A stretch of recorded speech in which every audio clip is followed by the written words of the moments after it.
RP Santiago as of May 31, 2026. Base mo sa DMA kanina, ang hindi natapos ay kay Daisy de Belen.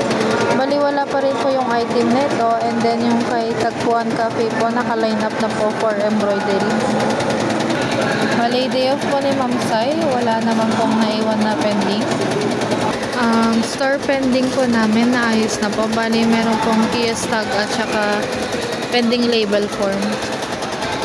Parcel for pick up po na nabawas from yesterday. Si Christian Bagiwong. For store pending po namin, customer kay dalawa po ito kay Judith.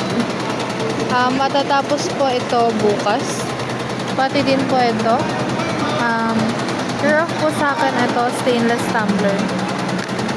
For expected delivery po, wala po kami expected delivery today. Visual gift ideas po. Two-tone polo. Sublimation po.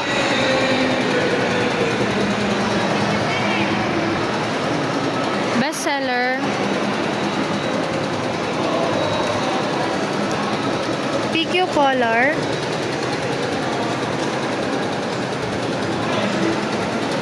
Bomber jacket po. DSR printed at 7:30 po. Bali, tali lang po ang aming cash count. Skip series, wala po. Issued receipt.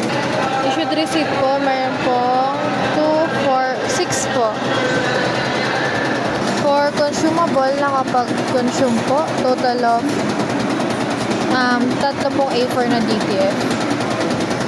I-holder po tomorrow ako tsaka si Surgeon. For Viber inquiry po, wala po kami inquiry sa Viber today.